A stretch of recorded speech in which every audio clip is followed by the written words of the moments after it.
in the 6 o'clock position, bottom middle of the map. He is magenta this time. He is our king. He is Gomdor. Boing, boing, boing. And in the top left, back again by popular demand, he is our red Protoss. He is the, how would you phrase it? The master upsetter. What they call it? They called J-Dog what, the legend killer back in the day. He's the one who provides our biggest upsets. He is our red Protoss Ozzy. Boing, boing, boing. See if he can work his magic here. His straightforward, no nonsense macro Protoss to just bust the Terrans.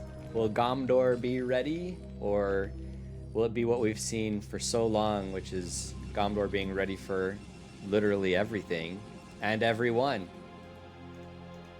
Yeah, I think Gomdor has shown just what makes you a good player is obviously not just, strong mechanics, but the fact that he seems to be on top of what his opponent is doing at all times. He's constantly scouting.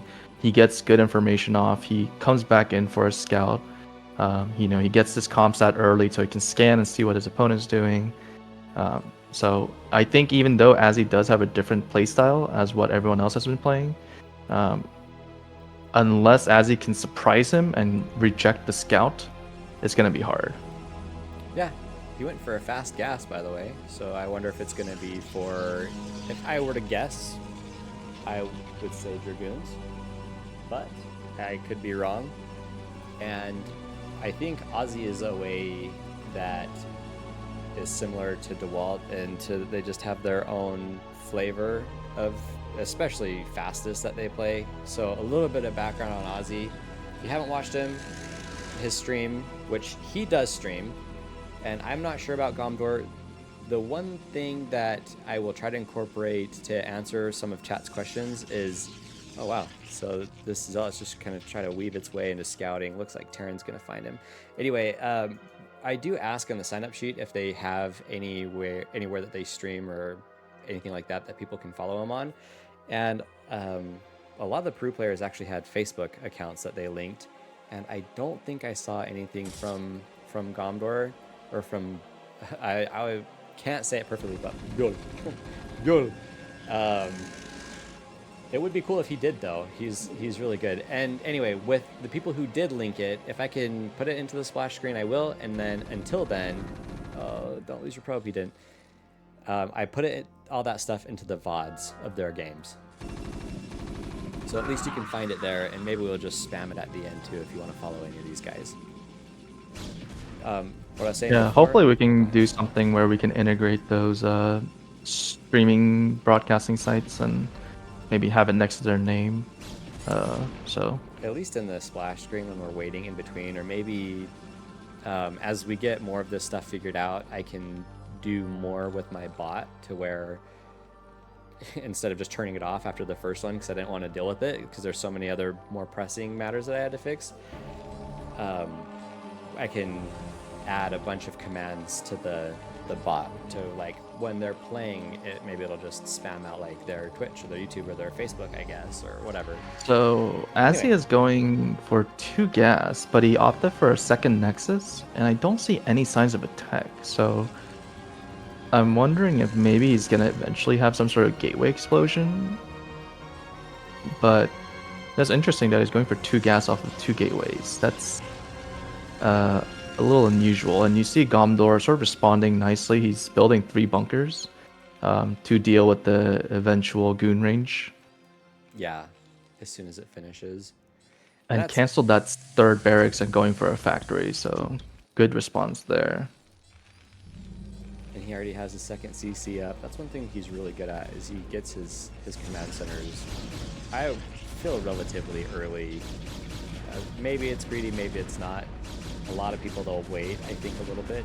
At least that's what the feeling is for me. Anyway, so that's before I kind of got distracted with that other stuff. I was just saying that Ozzy and DeWalt both kind of have their own ways of playing, because Ozzy started, at least where I first started watching him, he was playing big game hunters, and then he now plays ladder a little bit. I think he does some other types of tournaments too, as well as he's played obviously in these Battle of the Beehives. So when you play in all sorts of different types of tournaments and different styles of StarCraft, it does kind of make you adapt, I guess. It doesn't make you, but you do have a different adaptive type of play instead of just laddering or instead of just big game hunters or fastest or whatever. So it has been, at least like with DeWalt, just a more unique approach with getting Dragoon range. That's the first time I've seen it today, putting pressure on the bunkers, and he can outrange the bunkers, right, and keep putting pressure on. I don't know why exactly he's backed off. Tanks will be out soon. So earlier, as he was doing that, eventually he was getting hit, meaning that the Marines actually got range upgrade. So They did. wisely, Gomdor opted for a range upgrade first before Stim, which, in case anyone doesn't know, Marines get +1 range, or any units get +1 range in the bunkers except Firebats, and That'd be amazing. with range upgrade, they'll be able to hit Dragoons. Even with Dragoon having range. That's the part that I missed, is that I didn't see that he had gone for range in his Marines first. I was more focused about the siege tank timing and talking, of course, but same thing as always. He's getting a pretty big army. Maybe not like same thing as always, but you know what I mean. Just a little bit different of a style. And when Gomdor scanned him, I checked his vision. He didn't see the Templar archives. I know it's pretty obvious that when he has the Citadel that he's going to probably get that next. There's no reason not to. And he is making sure that there's pylons in all corners of his base. So I think the Firebat play, as fun as it was, is just a thing of the past. And pylons also for vision. Map control still goes for Protoss, which is obviously pretty much every game that you see at this stage in this mid-game-ish area. And yeah, and we're seeing Gomdor pretty much just go for the standard, slowly tech up. I'm sure eventually we're going to see him put down, after his third barracks, his fourth and fifth, and then also his third command center as well. So pretty standard. I think he's just content letting this ride out, and unless, as he sort of, I've been saying this sort of all day, unless he sort of forces the issue, I think Gomdor is content just playing it normally, just responding to what Azzy would do. Yeah, and I've thought this a lot, but I really love Biotank in StarCraft 1 specifically. I know in StarCraft 2 it's been used to hell and back, but in Brood War, at least in Fastest, the whole idea is to just get away from Bio, and I know why. It's because Lurkers are so good against it, because Plague is so good against it, because Storm's so good against it, because Reavers are so good against it, because other Siege Tanks are so good against it, because everything is so good against mass Bio, and it's so I don't feel like I see it a whole lot. Everyone just does go straight into mech as soon as they can. This is a big scary army, dude. It might happen again. I'm just throwing that out there. He scanned earlier, and I'm just saying to not say that's out of the realm of possibility. It's just a big, scary Protoss army that you might be able to just thump in with. There's not a lot of bunkers. And he's actually going for a draw, so there's 2 less tanks that's defending himself. And right, if Azzy were to pull the trigger as soon as he maxes out, he does, I'm sure, see the drop coming with the pylons. He will and now. I think he can leave a couple of Dragoons behind, and while the drop is happening, I think that would be a great time to just attack. And I see him busting down the bunkers. Now, whether Gomdor looks to defend at his choke or look to defend inside his base would be the question. But yeah, his 4th, 5th, and 6th barracks, if he were to attack now, is definitely not going to be ready in time. So is he going to defend this? I think he should be fine. And I think this is the moment where he may want to start looking for the bust. So 1 kill there, and then the tank gets about 10, so nice. He's going to try to pick up and fly away, which is smart. I wish these Protoss would put just like 1 or 2 more cannons. Our last Protoss, oh my gosh, 4 HP. One of our Protoss before, oh no, oh the humanity. Okay, only 12, but he's still going to get more because it takes a while. 14. So is that around 15 probes lost? Yeah. With another That drop coming out? that bought a decent amount of time for Gomdor, and I think He's like 20 supply as left his now. as his tank number comes up, I think, and his marine count as well, I think as his army gets stronger, I think this bust is less and less likely to do damage. I think here comes the very imba tanks right here, where it wins in Yeah, the game. But here, I think he's ready to go for the bust. the game He killer, has the game storms. ender. Yeah. There he goes. Like you said, can he do it? He's done it so many times before. Oh, great. So good First storm right there. Second follow-up storms. These are good. He's got to get those outs on top of those tanks. So There's a lot of units. He's gonna have to make more, and I think he's gonna want to make bunkers in the back. But there's a lot of units streaming in. Oh goodness. Oh goodness. The humanity. I wonder if he has any more storms left. He doesn't have any more storms left, so now it's not looking as powerful anymore. If the Archon gets finished, or if that high tempo on the back can get one more storm off, it could do the deal. But I think with the backup coming in for Terran, I think he's just maybe gonna hold on. But is there any backup coming from Protoss? Not yet. Oh, this is gonna be close. He's matching it up. I do think the Protoss did trip over themselves just a little bit. Dude, the drop came back and hurt itself. The two tanks are doing great damage, but I mean, he's in the base. If he just mixed in like a DT or two, I think that drop saved him, because it slowed Ozzy down, what, a minute, 30 seconds maybe? And that was enough for these barracks to be popped. He's got his upgrades going, and he's going to be able to, I think, just macro to stay alive. But dude, I was like, I almost had nothing to say, because we were going to watch it happen again, and he nearly did, where he just came in with that, almost that one punch man hit, where you just come in with such a powerful army. He's been building up to it the whole time. They're now equaled on supply, and Terran might be able to seesaw this back towards his, like, you know, back towards Ozzy, I guess I'll say. But Ozzy's still macroing. So there's a lot of play left in the game. He's still building probes. He didn't.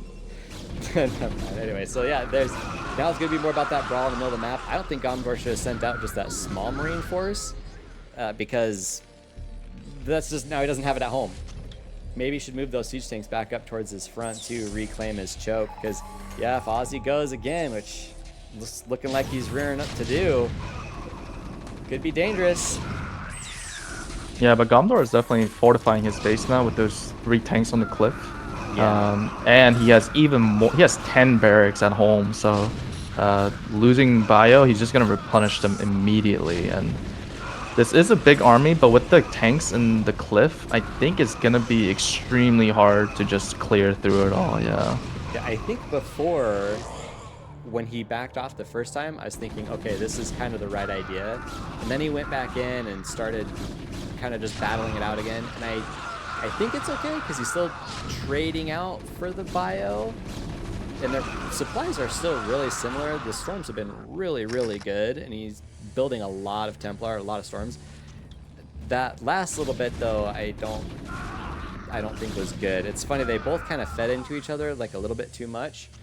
So now what do we do after that big attack that generally catches Terran off guard? And honestly, I do think if that siege tank drop didn't hit Ozzy when it did and make him send his dragoons and everything back, or if he had like a couple cannons to defend or something, and that attack happened that 30 seconds earlier that he was more or less prepared for, I think that would have killed him. Maybe I'm wrong. We'll never know. But no, I agree. Yeah. Still almost killed him a minute later. Right. If he had attacked, if he had attacked before without defending that drop, or maybe just use his backups or his reinforcements coming in to defend, I think he would have killed him. But yeah, great defense by Gomdor. It's not over, and I think eventually he's gonna transition. Go ahead. I was just agreeing with you. Go ahead. Oh. Yeah, I wonder if he's going to transition. Oh, I was thinking if he was going to transition to Arbiters and play a very ladder-style PvT. But it looks like he's opting for carries with the second Cyber Core and the Fleet Beacon. I would have liked to see Arbiter play and potentially go for something like stasing not only the cliff tanks, but also the tanks, you know, naturally in the back of the army. But Gomdor, with some slick maneuver, and you see he's actually sieging the tanks in the cliff as well. But he's gonna get pushed here, I think, but not dangerous enough to the point where he's gonna lose this fight or lose the game. I mean, These Templar are getting targeted down now. That was ouch. That was too bad. But yeah, I agree with you. Really good placement of these siege tanks up on the side. They've really done a lot of work, as well as just extra vision. His main army was getting just stormed to pieces. Did end up losing all the Templars, so that kind of sucks. And it's really not a big deal. Gondor is like broke right now, though. He's still has enough economy to keep maxing out or nearly maxing out. But that's just also something to keep an eye on. If he keeps trading as inefficient as he is, Ozzy will be able to keep building up as Gondor isn't. But now with these tanks up on the ledge again, and having to use the storms on that, one shuttle, we don't have a million raids, at least not that I've seen yet, maybe soon. But 1 or 2 shuttles, this is a spot that Zealots can reach, even if you were to drop them off to the side. He's pushing Ozzy into his base, and he's maxed, and Ozzy's not. The opposite happened. I thought Ozzy's going to keep trading really efficiently, and Gondor might not be able to keep the macro up. Ozzy's got money, but he doesn't have the units. Maybe it's the production. yeah, considering he has about 4K, I would like to see Azzy build a few more gateways. But of course, him also getting carries is going to limit the supply count as well. But Azzy's been doing a great job storming down the tanks at the cliff, making sure that that's not a nuisance. But I think combined with the fact that he doesn't really have a robotics facility and other tech, he's really just strictly focused on gateway. I think it was just going to be a matter of time before he got pushed with no other supplemental units, pretty much. Yeah. What do you think about DTs right here? I'm sure he's got a bunch of storms. Look at this Terran army. Good game. GG. Woof.